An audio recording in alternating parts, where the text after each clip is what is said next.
Welcome to Fun with Science. I'm Mr. Ross. Today we're going to do some experiments on static electricity. I have my chief scientist with us today, which is Catherine. Caitlin. Melissa. right. Static electricity, right, is a sort of a fun thing, and everybody knows a little bit about it because we've all walked down the hallway, reached for a doorknob, and got zapped, right? Or we've taken our sweater off at night in the dark, that wool sweater, and what happens? You get all that crackling and you see all these sparks running around, and that's static electricity. Right. And it all has to do with something called an electron, right, which is part of an atom. Now, can we see atoms? Have anybody ever seen an atom? No. Why not? Because they're microscopic. They're very, very small. In fact, even if we get the most powerful microscope and try to look for one, we can't see it.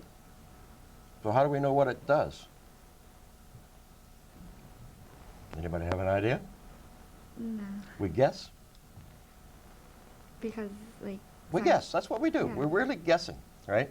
And what we do in order to, figure out what all these things, we can tell how atoms work, right? We can see what they do, sort of. We can't see them themselves, right? And from that, from observing them and seeing what they do, then we come up with something called a model. Everybody knows what a model is?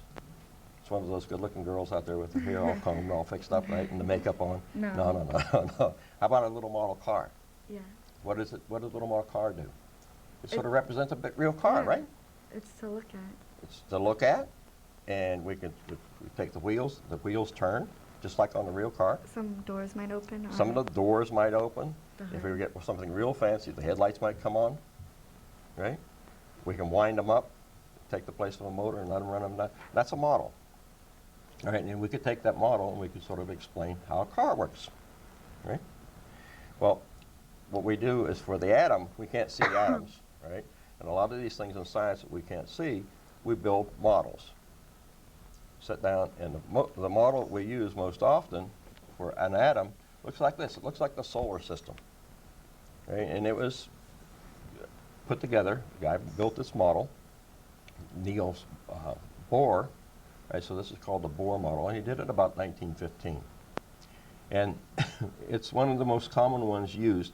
And it looks like the solar system. In the center we have, what do we have in the center of our solar system? Does anybody know? A nucleon. Just in the middle of the solar system, the sun. And it's the sun, okay? Well, in the atom, we have something right in the center, sort of like the sun. It's called the nucleus, right? And then whizzing around this nucleus, we have these other little things, like planets whizzing around the sun, called electrons. Now, the nucleus is made up of a couple kinds of little particles. As you saw, everybody study particles, and all matter is made up of some sort of particle, right?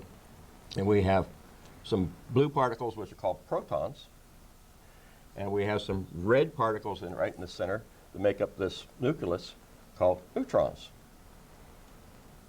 Now, protons have a positive charge. What we call, when we're talking about electricity, we have two kinds of charges. We have positives, and what would the other one be? Negative. Negative, right? And then we have some that's not charged at all, which are neutral. It's just like in the math. We have positive numbers, we have negative numbers. Well, here we have positive particles, we have negative particles. Now, the protons are charged positive, the neutrons are Negative. neutral. They don't have any charge. They're just sort of sitting there and they don't have any charge at all. And the electrons, which are zipping around the outside, and they're much smaller than either the protons or the neutrons, and they're out there in orbit going around and around and around, they are the ones that have the negative charge. Right? Now, if we were to look at any atom, according to this model, right, it has an equal number, and when they're in a stable state, it has an equal number of electrons and protons. So we have an equal number of positive charges and to an equal number of negative charges. If we have 5 positive charges, we have 5 negative charges. Right? So, just like we had a +5 and a -5, we put them together, what do we get? 0. So this atom in a stable state, what we call stable state, when it's sitting there just sort of at rest, right? If it has 5 electrons and it has 5 protons, what would be the total? 0, neutral. It would be all neutral. Now, let's say if it has 5 electrons and it has 5 protons, and we take an electron away. And so now then I have 5 positive charges and only 4 negative charges. My atom then is going to be 1. It's going to have an extra positive charge, right? So it becomes positively charged. What if I were to take and I were to add an electron to it? So I had 5 positives. Now I have 6 negatives. -1. I would have a -1. So that atom would be charged -1. -1. Okay, that's electricity, right? That's how electricity works. Electricity coming out of the wall socket and so forth is electrons moving through what we call a conductor, right? Which is a metal, in the case of the wire coming up to the socket, right? And those electrons are moving from atom to atom to atom to atom. They're jumping along, right? We have an insulator, which would be like maybe this piece of wood or that piece of plastic over there. In that particular material, the atoms can't jump as easily from, the electrons can't jump as easily from atom to atom, so it can't conduct electricity very well. You have a question? Now you're laughing at me again, all right? So, our atom, right, has a nucleus, which is made up of protons and neutrons, right? Just like the sun. It represents the sun. And then orbiting around that, we have electrons, right? Electrons are what kind of charge do they have? Negative. Negative. And what kind of charges do protons have? Positive. What kind of charges do neutrons have? None. They're just sort of neutral. That's why we call them neutrons. All right, now. All right, in chemistry, what happens is we take 2 atoms of different materials and we put them together, right, and we come up with what's called a new compound. What they're really doing is they're sharing the electrons in the furthest away from the nucleus. They sort of share them, and that's what holds the 2 atoms together and makes the plastic or whatever the molecule is, the compound we're talking about. So, if we take 2 atoms, 2 different atoms, and we put them close together, right, they sort of share electrons, right? But then if we pull them apart real quick, for some reason, we have a chance that one of those electrons is going to move from one atom to the other one, right? And what happens to the atom loses an electron? What's its charge? Remember, if we got equal numbers, the atom is charged neutral, right? And we take an electron away, it becomes what? Positive, right? Yeah, we did the 5 and the, yeah. So we got these 2 atoms, my 2 fists, right? They're both neutral, and we put them together, right? And then we take them apart. This atom over here takes an electron with them. This one's going to be charged what? Positive. Positive. What's this one going to be charged? Negative. Negative. How about that? So if we just take like this piece of wool,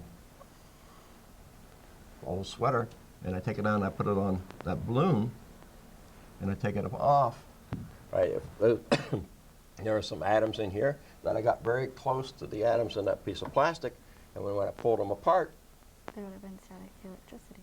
it's some static built up because one of it is going to be charged positive, the other is going to be charged negative. What it is just a list, right? You've done lists in math, right? You did some lists where you put them in order. You took different things and put all the numbers in order. When you were back doing the mean and median and the ranges and so forth, one of the things you did is you took a list of numbers, you took all this data that you had, all these bunch of numbers, and you put them in order. Well, this is a list that's put in order of different materials, right? Starting at the top, going all the way down to the bottom, and what it is wool is up here somewhere on the top, right? Down on the bottom is plastic, right? So if I take my wool and put it on the plastic, what happens, what this series tells us is the wool becomes positive charge, the one on top becomes positive charge, and the one on the bottom becomes Negative. negative. So, if I take this balloon and I rub it with wool, the balloon becomes what? Negative. Negative, and this is Positive. positive. Okay. Let's see what happens.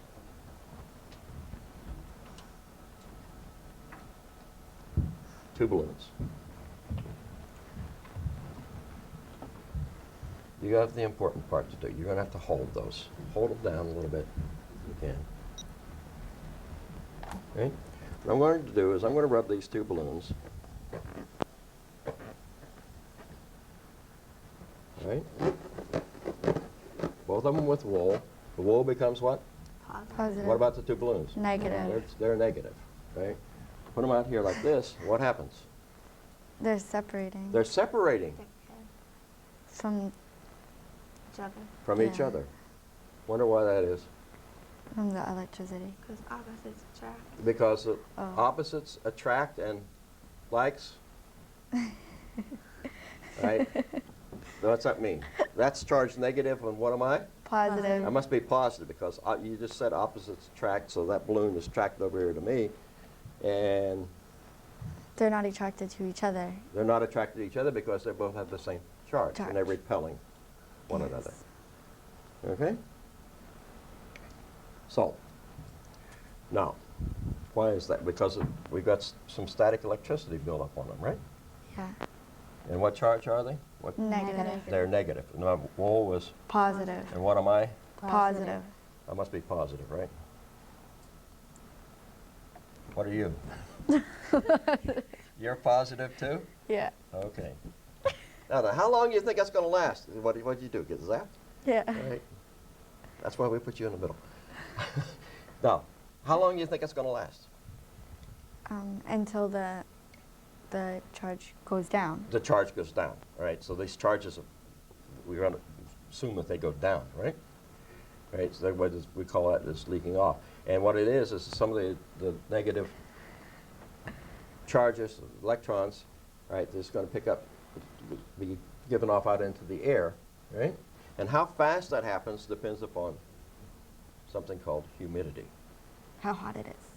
How, well, not necessarily how Or hot it cold. is. It's how much moisture is in the air. Right? The more moisture in the air, just by itself, the air is not a very good conductor. In other words, it doesn't allow electrons to flow very, very easily. Right? If we put a little moisture in it, then the electrons can flow through the air a little bit easier. It becomes a better conductor.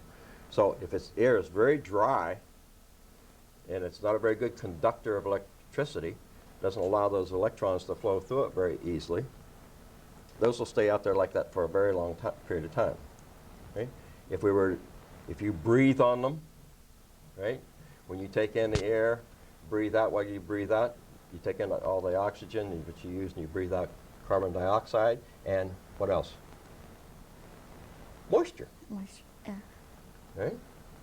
So that's why we don't want you to breathe doing this experiment, because you're going to put too much moisture in the air and my static electricity experiment won't work.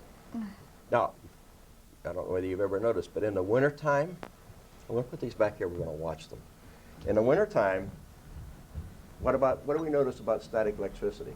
Everybody notices it. Right? We have,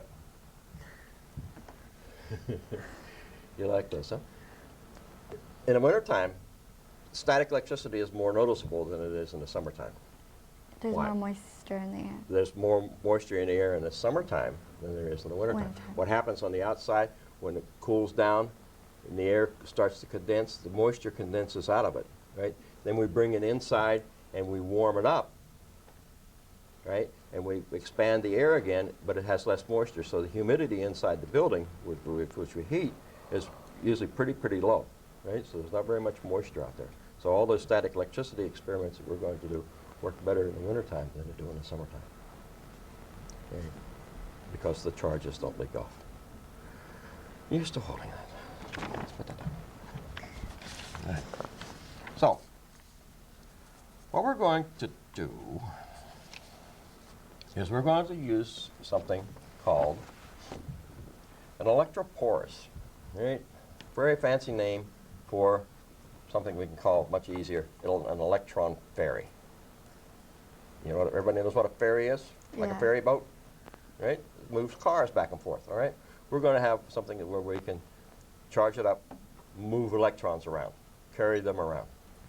And it's a very expensive scientific instrument I have here, which is called pie plate, which my pumpkin pie was in for Thanksgiving. I have plastic cup glued to it, and that's electroporous.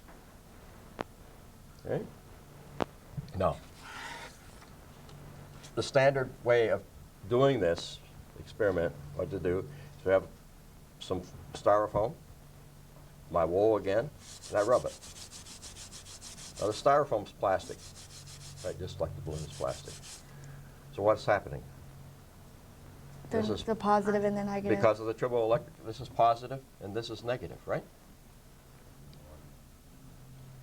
So, that's charged how now? Negative. Negative. So what I'm going to do now is I'm going to put my electron ferry on top of it, right? And what happens when we do that is right up here on the top there are negative charges, right? Now there's nothing going to move between this plastic and this aluminum pipe clamp, but what happens is we said like charges do what? What do like charges do? What do those balloons that both charged negative, what do they do? They repel one another, right? They Go away from each other. yeah, go away from each other. Separate. So what happens when I take and I rub this and I make this negative charge, right? And I set the pie plate down on top of it, is the negative charges and the negative electrons in the pie plate are going to be pushed away. They're going to come up to the top, right, leaving positive charges down at the bottom. So if I take now, up on the top of this, I have negative charges, and I put my finger there, It shocks you. and it shocked me a little bit because what's going to happen is the electrons are going to go off into my finger, out through my body, down to ground. Right? So this pie plate has now lost some of its electrons, so what charge should it be? Positive. It should be positive. Right? There are actually no electrons moving from here to here, but every time I set this down there and I touch it, I get a little shock. And it drains some more electrons off. So I can get this thing charged up pretty good, right? Like over here to the balloon, right? I go over here close to Snoopy. Maybe he'll move. Yeah? But he didn't, right? Because there's too much friction in the bearing. But we have another very scientific instrument. Right. We have a wooden egg, right? And balanced on top of it is a ruler, right? And there's very little friction between the egg and the ruler. There's just a little piece of touching. So this ruler is free to move. Right? So what I'm going to do is I'm going to take and rub my balloon with my wool. The wool becomes what? Positive. And the balloon becomes Negative. negative. Right. So now then, instead of using the piece of plastic like we did before, I'm going to use the balloon, right? And I'm going to go. Okay? Let's try it again.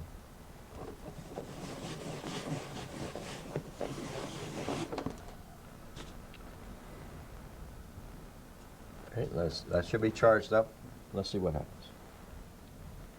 What's happening? The ruler is moving. The ruler's moving. It's being attracted, right? Yes. What's going to happen over here? The ruler is going to move the other way. Oh, and it goes, doesn't matter which. So what's really happening is, what we're doing is when we put this up, this was charged what? We decided Positive. Positive, right? So what's going to happen is we'll put it up there close to the ruler, it's going to pull all the negative charges over to this side of the ruler. So this edge of the ruler becomes negative, that side over there becomes positive when I get it close. So this positive electron ferry is going to attract the negative charges on that side, cause the ruler to move. Put it on this side, and just the opposite happens. The positive electron ferry is going to pull electrons over to this edge of the ruler and push the positive ones over the other way. Now, let's do one thing. Have a little piece of tinfoil. that I'm going to wrap around the end of my ruler. So that tin foil, aluminum foil, is a good conductor of electricity. right? Electrons can move from atom to atom very easily through there. Now, I'm going to do is try to balance this again.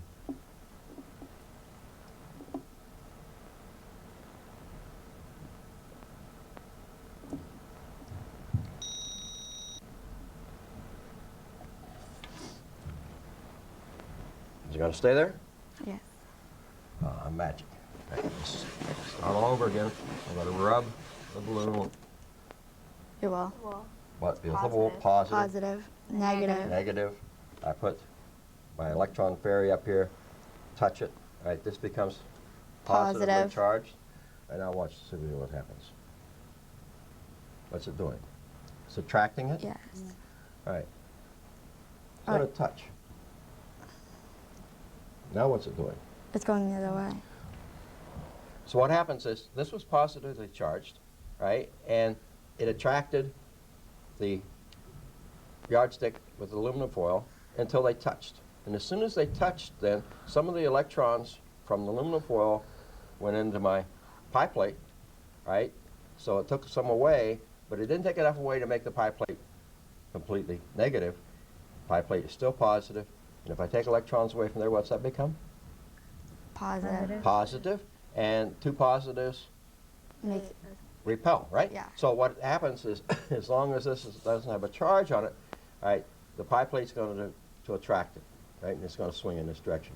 As soon as they touch, right, we get an exchange of electrons, and they both become the same charge, and then it's going to repel. Got that? Yeah. That's important for the next one, right? Well, now, all these scientific instruments we have, put that over there for the time being. What's this? a can. A tin can. Soup can. Right? And another soup can. A bigger one. Another one a little bit bigger. And you know why it's bigger? So when I carry them around, I can put them together like that, and it'll take up as much space. All right? That's the reason it's bigger. All right? I'm going to set them down here, and I have some little circles so that I can get them just about the right distance. All right? And what's this? A broken straw. A straw that I cut off, all right, because I didn't need the whole thing. I have a little piece of thread, and then down on the bottom, A s- nut. nut. A nut. All right. So what I'm going to do is I'm going to hang this nut right down in between those two thin hands. All right. Now what do you think is going to happen? What am I going to do next? Rub the wool. I'm going to rub On the the balloon. wool on the plastic balloon. The wool becomes what? Positive. Positive. The plastic balloon becomes Negative. negative. And then I take the electron ferry, I put it up here, and I touch it, right? And I It get a little shocks. shock. And I'm going to come down here onto this can, and I'm going to very gently touch this can. What happened? That became positive when it shocked and the nut started moving. Because the nut was negative and the nut was trying to like go to the You're doing positive. good. The nut was It has something to do with electricity, right? yeah. Okay. So when we're sitting here, like, all right, when it's sitting here just like this, and everything is all balanced out, all the cans and the little nut down there, all right, all have the same charge. Nothing is attracting and repelling, right? It is sort of sitting there, they're all more or less neutral, right? So nothing happens. Then what happens, what is going to happen is, over here, and I rub my balloon again, and this becomes Positive. positive, the balloon is negative. Negative. All right, and I put this up here, and then I shock myself by touching it, and this becomes positive. Positive. And I come over here, and I touch this can, all right? And what am I doing to the can? Some of the electrons from the can are going into the plate, right? So it makes that can what? Positive. Positive charge. All right, if the little nut down in there is neutral, it's just like that ruler we had with the tape on. It's going to attract the nut, right? And that's going to come over and touch the can.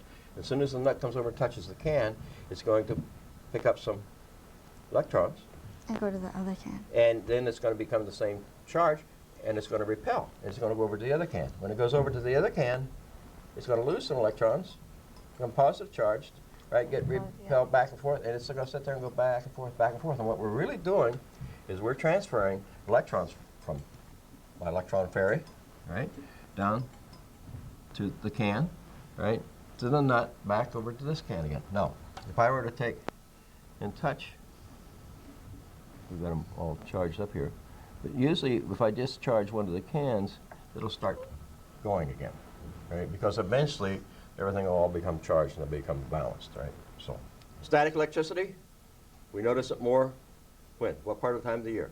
Winter. In the winter. Why? Because there's less moisture. Less in the air. moisture in the air, less humidity, right? The air is less conductive, right? The electrons can't jump from atom to atom very easily. And therefore, we notice static electricity more because the charges can build up. Again, if I take and from that triboelectric series, right, of all the materials, I have wool, I have plastic, I rub the plastic with the wool, this becomes Positive. Negative. negative, right? So with all different materials, we can tell whether they're going to become positive or negative charge whenever we rub it. And what was the man's name who come up with the model of the atom that we're going to use? Anybody remember? Niels Bohr. Niels Bohr. He was born in 1885 in Copenhagen, Denmark. Right? He come up with that model somewhere around 1915, right? And he died in Copenhagen in 1962. And he was a physicist and a mathematician, right? Because science and math all go together. You know that, right? So now, what can we use this for? Anybody have any idea? Is static electricity good or bad? Tough question, right? Yeah. It's both. This is like people. Some people are good, some people are bad. Right? It depends on where the static electricity is. If you got an airplane that's flying through the air, right, you got molecules and so forth rubbing against it, right? The airplane could become statically charged. Comes down, lands at the airport. The guy goes out and starts putting fuel in it. He gets a big spark, It blew it up. blow up the airplane. Right? So what the first thing they do is when the airplane comes down and lands, they go out and they hook a big metal strap to it and leak off all those static electrons, right? All that static electricity. So when the guy comes out to fuel the airplane, then The plane it don't blow up. doesn't blow up, right? That's not a good thing. It's not good to fly an airplane one time and then blow it up, right? The other thing that they can use it for, well, that was a bad idea, right? That's a bad thing for static electricity. The other thing is when they recycle materials, you got all this truckload of paper and tin cans and stuff. What do? How do you get them all separated? Somebody just sit there and pick them all apart? Static electricity. Static electricity, right? They charge them up, get static electricity, and that way they can, some of the paper are going to be attracted, the tin cans are going to be repelled, and it just separates them automatically. They just sort of blow them through this big tunnel, right, and it pulls them apart. How about that? Smokestacks, right? We have environmental controls now on all the smokestacks. One of the ways to get the smoke, the particles out, guess what? Static electricity. Static electricity, right. So now then, you're all, hey, you have any questions about static electricity? Okay, that's it for today. We'll come back and we'll do some more electricity the next time.